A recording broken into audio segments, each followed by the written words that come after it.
अब इन्हीं के बेस पे लॉ ऑफ मेंडल, मेंडल के लॉ। अब जो फर्स्ट लॉ है वो क्या कह रहा है? लॉ ऑफ डोमिनेंस है ना, लॉ ऑफ डोमिनेंस। अब ये लॉ ऑफ डोमिनेंस क्या कह रहा है? आउट ऑफ, लिखवाया भी था तुम्हें, out of to contrasting form, out of to contrasting form of gene, यानी कि एलील की बात कर रहा है। Out of to contrasting form of gene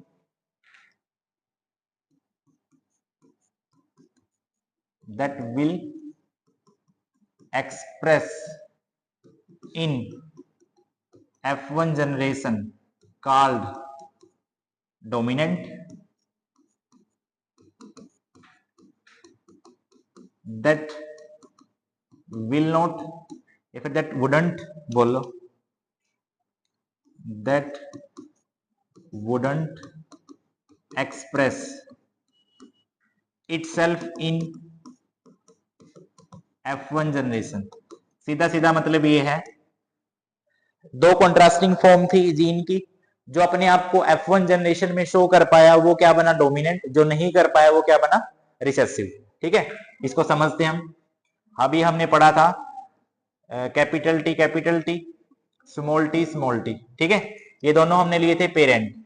यहां से बना दो गैमेट्स, यहां से बना कैपिटल टी, यहां से बना स्मॉल टी, ठीक है। फिर बना दो तुम F1 जनरेशन, F1 जनरेशन, यहां से आया कैपिटल टी, यहां से आया स्मॉल टी। अब सुनो ध्यान से, ये वाला किसको शो कर रहा था? ये वाला टोल को। ये वाला किसको शो कर रहा था? ड्वार्फ को। ठीक है, अब जो यहां से इन दोनों की क्रॉसिंग करवाई, इन दोनों की क्रॉसिंग करवाई, फिर हमारे पास F1 जनरेशन आई। तो F1 जनरेशन में क्या शो हो रहा है? अपना टोल। यानी कि मैं क्या बोल सकता हूं? टोल डोमिनेंट हो रहा है ड्वार्फ पे, यानी कि टोल हुआ यहां पे डोमिनेंट और ड्वार्फ हुआ यहां पे रिसेसिव। बात क्लियर? यहां तक बताओ, क्लियर है? अब उसके बाद फिर यहां से एक एक्सेप्शन भी हमें देखने को मिला, exception of first law of Mendel, यानी कि लॉ ऑफ डोमिनेंस।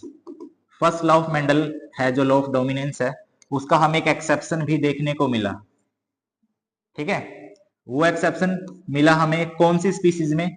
वो मिला हमें 4O cloak plant, 4O cloak plant, ठीक है, इसके अंदर।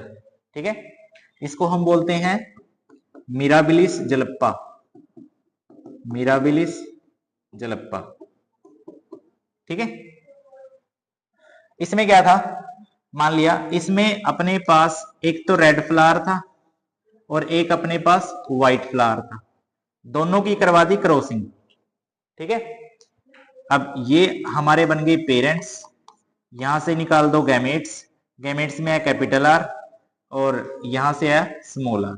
अब इनकी निकाल दो तुम F1 जनरेशन, F1 जनरेशन। ठीक है, F1 जनरेशन में यहां से आया कैपिटल आर और यहां से आया small are.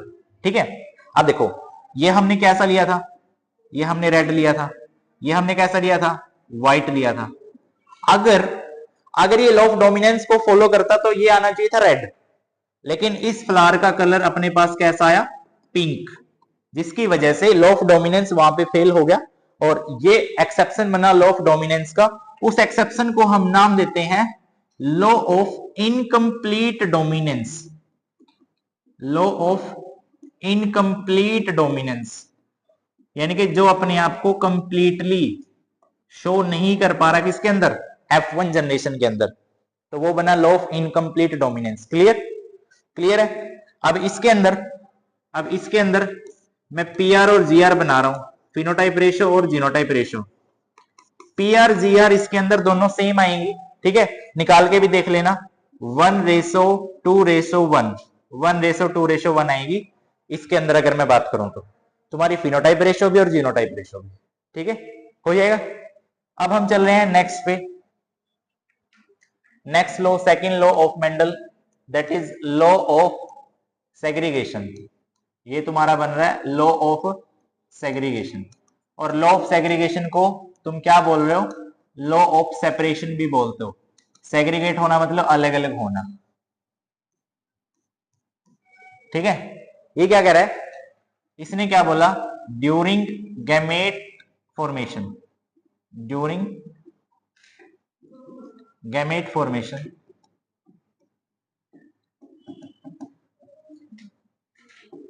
Alleles are separate या फिर सेग्रीगेट बोल लो, जो तुम्हें अच्छा लगे। ठीक है, segregate in such A way, in such A way that, क्या हो गया? That each gamete contain one allele. देखो, जब गैमेट फॉर्मेशन होती है ना, गैमेट्स बनते हैं, वहां पे जो एलील्स है वो ऐसे सेग्रीगेट हो जाते हैं, ऐसे अलग अलग हो जाते हैं कि एक गैमेट के पास एक एलील जाएगा ही जाएगा। ठीक है, जैसे अभी पढ़ाया था, ये कैपिटल आर, ये स्मॉल आर, ठीक है, ये तुमने मान लिया इनको पेरेंट्स, यहां से बना दो तुम गैमेट्स, यहां से आया कैपिटल आर, यहां से आया स्मॉल आर, देख लो। ठीक है, जब इनकी क्रॉसिंग करवा रहे हो, यहां से देखो गैमेट्स बन रहे हैं। अब देखो, कैपिटल आर एक अलग एलील है, स्मॉल आर एक अलग एलील है, लेकिन इनमें से एक एक ऐसे अलग अलग हो रहा है ताकि वो गैमेट्स के अंदर जा पा रहे हैं। ठीक है, अब देखो फिर क्या है जो तुम्हें पॉइंट नोट करने का है, जब F1 जनरेशन होगी, F1 जनरेशन का मतलब जब फ्यूजन होगा, तो दोनों आपस में क्या हो जाएंगे? फ्यूज। तो तुम यहां पे एक नोट डाल सकते हो, यहां पे नोट डाल सकते हो, जो सेग्रीगेटेड एलील्स हैं वो फ्यूज कब करेंगे? सेग्रीगेटेड या फिर सेपरेटेड एलील्स,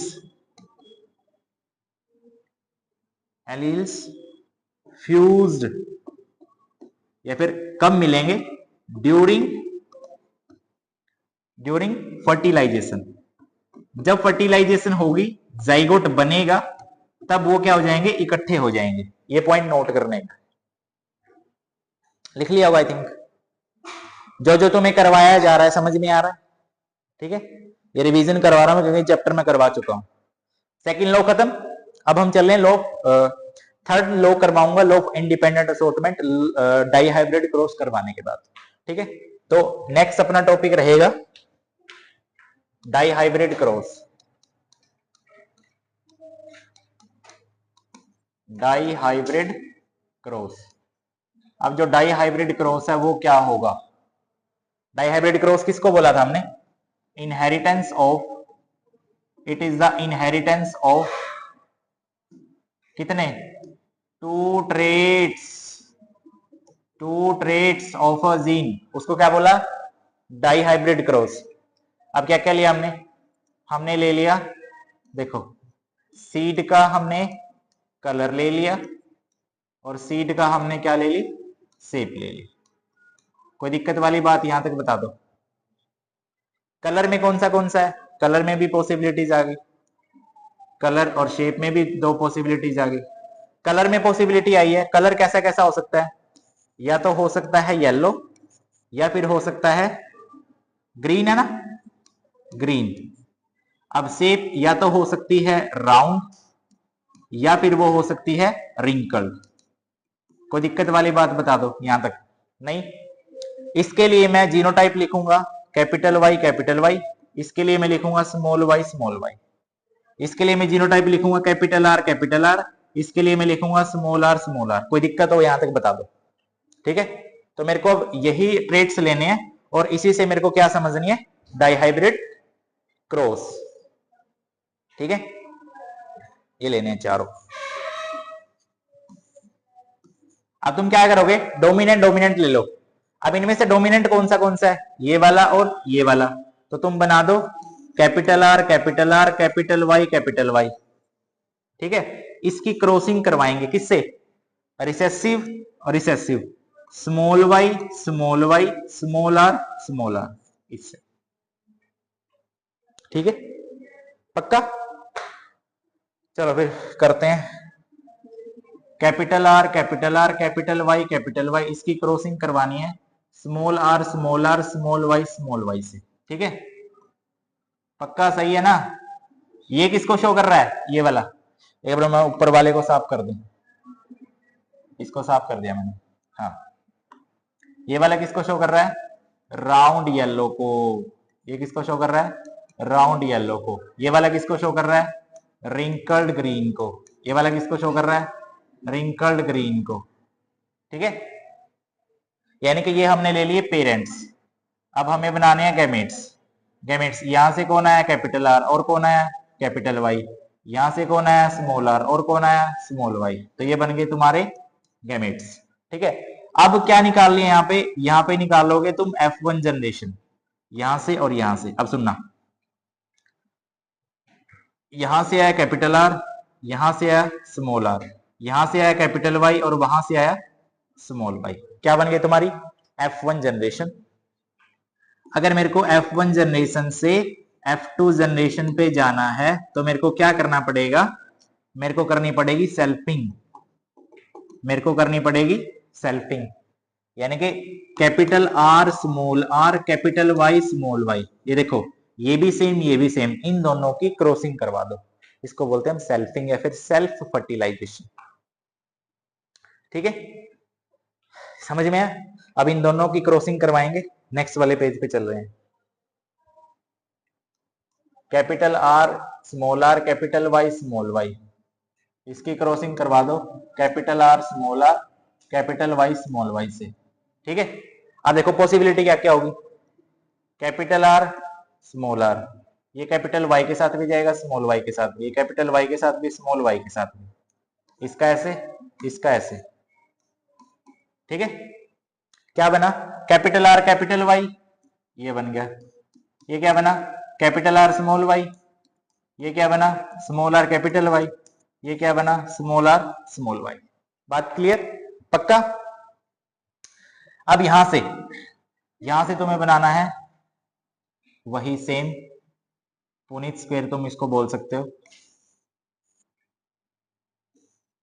1 2 3 4, यही है ना? एक बार देख लेते हैं। 1 2 3, एक और बना लेते हैं, इधर बना लेते हैं।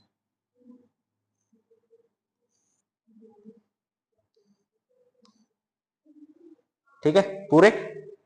अब देखो, इधर दिखा दो मेल को, इधर दिखा दो फीमेल को। ठीक है, ये जो चारों हैं इसको ऐसे लिख दो, साथ में इन चारों को ऐसे लिख दो। Capital R capital Y capital R small R capital Y small R small Y. Clear? फिर यहाँ पे capital R capital Y capital R small R capital Y small R small Y. बात क्लियर? ठीक है, अब इसको पूरा करना है। देखो, जो ये वाला बनेगा, ये वाला कौन सा बनेगा? ये तुम्हारा बनेगा राउंड येलो। ये बनेगा तुम्हारा राउंड येलो। ये तुम्हारा बनेगा राउंड ग्रीन। राउंड ग्रीन, ये तुम्हारा बनेगा रिंकल्ड येलो। ये क्या बनेगा तुम्हारा? Wrinkled yellow. ये तुम्हारा क्या बनेगा? रिंकल्ड ग्रीन बनेगा। बात क्लियर? ठीक है, अब इसी के अकॉर्डिंग हमें क्या करना है? पूरी रेशो निकालनी है। इसकी देखो, कैपिटल आर कैपिटल, मैं पेन दूसरा ले लेता हूं ताकि तुम्हें क्लियर हो जाएगा। ठीक है, अब देखो इसकी इसके साथ capital R same capital Y की क्रॉसिंग ऐसे आई। फिर कैपिटल आर के साथ capital R capital Y small Y. ठीक है, same capital R small R capital Y small Y. पक्का? Clear? Capital R small R capital Y small Y. कोई दिक्कत वाली बात यहां तक बता दो? नहीं है? पूरी टेबल को हम ऐसे क्या करेंगे? बनाएंगे। तो पूरी टेबल में हमें कैलकुलेट करना है। ठीक है, पूरी टेबल को ऐसे पूरा करेंगे, हो जाएगी पूरी टेबल, कोई दिक्कत वाली बात नहीं है। तो इसमें हमें निकालना है phenotype ratio and genotype ratio, phenotype ratio and genotype ratio and genotype ratio। ठीक है। अब देखो फिनोटाइप रेशियो हमें कैसे निकालना है, हमें ये देखने हैं कितने मेरे पास राउंड येलो आएंगे, ठीक है, फिर मेरे पास कितने राउंड ग्रीन आएंगे, फिर मेरे पास कितने रिंकल्ड येलो आएंगे, फिर मेरे पास कितने रिंकल्ड ग्रीन आएंगे। ठीक है, ऐसा हम रेशियो निकालेंगे पीआर जीआर इस टेबल में कैलकुलेट करेंगे। जैसे देखो round yellow round yellow round yellow round yellow, ठीक है, तो राउंड येलो ऐसे बनेंगे तुम्हारे 9, ऐसे बनेंगे तुम्हारे 9, तो ये रेशो निकलेगी 9:3:3:1। ठीक है, अगर तुम्हें ऐसे ही ना याद रहे तो देख लो, फिर हमने क्या किया था, हमने मोनोहाइब्रिड के केस में, मोनोहाइब्रिड के केस में जो पीआर थी, जो पीआर थी फिनोटाइप रेशियो थी, वो कितनी थी 3:1। अगर मोनो के केस में 3:1 आ रही है, तो अगर मेरे को डाई हाइब्रिड की निकालनी है, अगर मेरे को डाई हाइब्रिड की सेम क्या निकालनी है, पीआर निकालनी है, तो मैं इसकी क्या करूंगा, इसी से मल्टीप्लाई कर दूंगा, ऐसे इसकी मल्टीप्लाई इससे। ठीक है, तो अगर ये रेशो याद नहीं है तो यहां से हम रेशो निकाल सकते हैं, तो कितनी आएगी 3 3 जा 9 इंटू 3 1 जा 3 इंटू 3 1 जा 3 इंटू 1, तो 9:3:1। ठीक है, सेम यहां पे अगर मेरे को इसकी जीनोटाइप रेशियो निकालनी है, किसकी, डाई हाइब्रिड की, डाई हाइब्रिड की अगर मेरे को निकालनी है, मेरे को पता नहीं है कितनी होगी। अगर तुम्हें मोनोहाइब्रिड की पता है, मोनोहाइब्रिड की पता है, तो वो कितनी होती है 1:2:1। तो अगर डाई हाइब्रिड की निकालनी है तो डाई मीन्स डबल, 1:2:1, इसकी मल्टीप्लाई कर दो 1:2:1 से, निकल आएगी इसकी भी। बात क्लियर है, हो जाएगा, कोई दिक्कत वाली बात नहीं है।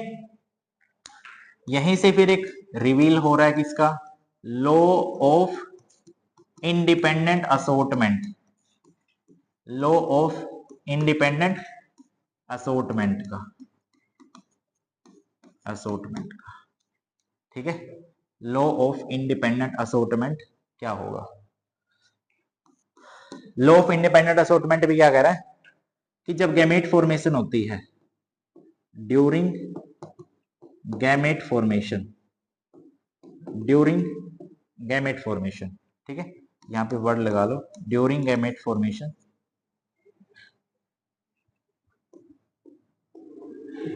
Each allele of gene assort independently, assort independently. कहने का मतलब क्या हुआ, जैसे फॉर एग्जांपल, एक एग्जांपल समझो लॉ ऑफ इंडिपेंडेंट असोर्टमेंट को समझने के लिए। मान लिया तुम्हारे स्कूल में फिर कोचिंग सेंटर में बायोलॉजी के 2 टीचर पढ़ा रहे हैं, एक जूलॉजी पढ़ा रहा है, एक बॉटनी पढ़ा रहा है, तो बॉटनी वाले को जूलॉजी से कोई लेना देना नहीं है, जूलॉजी वाले को बॉटनी वाले से कोई लेना देना नहीं है। That is law of independent assortment. एक एलील दूसरे पे इंडिपेंडेंटली असोर्ट रहता है, ठीक है, उसका उससे कोई लेना देना नहीं है, तो वो बना तुम्हारा लॉ ऑफ इंडिपेंडेंट असोर्टमेंट। बात क्लियर हुई, बात क्लियर हुई, ठीक है। लास्ट एंड फाइनल टॉपिक तुम्हारा, लास्ट एंड फाइनल टॉपिक क्या बना तुम्हारा, सेक्स डिटर्मिनेशन, सेक्स डिटर्मिनेशन तुम्हारा लास्ट एंड फाइनल टॉपिक इस चैप्टर का। ठीक है, अब जो सेक्स डिटर्मिनेशन है वो किस पे डिपेंड करता है, वो डिपेंड करता है क्रोमोसोम्स पे, किस पे, क्रोमोसोम्स पे। अब क्रोमोसोम्स हैं टोटल, कितने क्रोमोसोम्स होते हैं 46। कौन से टाइप के होते हैं, कौन से टाइप के होते हैं, एक को बोलते हैं हम ऑटोसोम्स, एक को बोलते हैं हम ऑटोसोम्स, और एक को बोलते हैं एलोसोम्स, या फिर एलोसोम्स को हम दूसरा नाम दे सकते हैं सेक्स क्रोमोसोम, इसको हम नाम दे सकते हैं सेक्स क्रोमोसोम्स का। ठीक है, तो एक्चुअल में क्या होते हैं इनके बारे में देखो, देखो ये कौन से हैं जो रिप्रोडक्शन में पार्टिसिपेट करेंगे, यानी कि जर्म सेल्स के अंदर रिप्रोडक्शन के अंदर पार्टिसिपेट करेंगे। इनको छोड़ के जितने हमारे पास सेल्स बचे हैं ना, उनमें सारे ऑटोसोम्स होंगे। ठीक है, तो ये चीज याद रखना। इसके होते हैं 22 पेयर्स, ठीक है, और इसका होता है last pair, that is 23rd pair. 23 मत लिखना, 23rd लास्ट वाला जो पेयर होगा वो तुम्हारा एलोसोम है, फिर सेक्स क्रोमोसोम है। ठीक है, यानी कि तुम कैसे लिख सकते हो 22 plus XX, 22 plus YY, sorry not YY, XY। ठीक है, ये वाला केस फीमेल का, ये वाला केस मेल का। 22 प्लस 1 23, 22 प्लस 21 23, 23 प्लस 23 46, फ्यूजन हो जाएगा। ठीक है, ये तो साथ में चलेंगे ही चलेंगे। तो मान लिया अपने पास XX है और एक है XY। ठीक है, अब यहां से अगर X आ रहा है और वहां से भी X आ रहा है तो XX बना, सही है। अगर यहां से X आ रहा है और यहां से Y आ रहा है तो XY बना, सेम कंडीशन। ठीक है, सेम कंडीशन फिर अलग के लिए कर लो। ये तो एक क्रोमोसोम के लिए था, ये फिर दोनों XY के साथ गए हैं।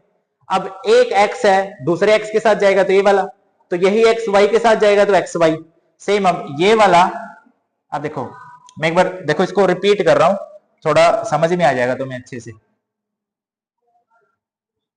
देखो ये XX और ये XY, ठीक है।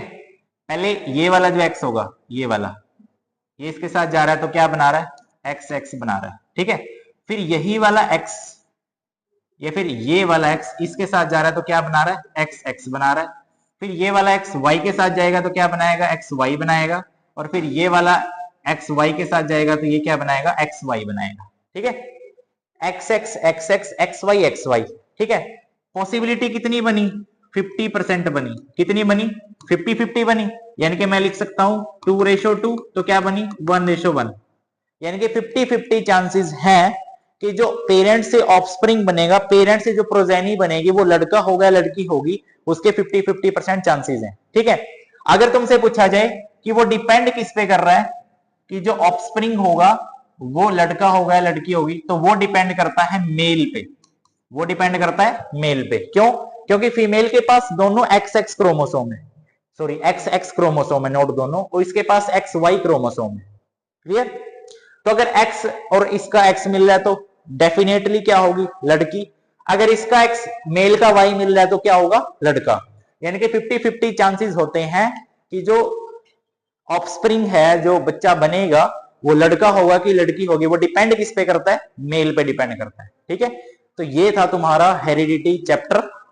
इसमें कुछ समझ में ना आया तो मेरे से पूछ लेना, और कोई डाउट हो तो वो भी दूर कर सकते हो। आज के लिए बहुत है।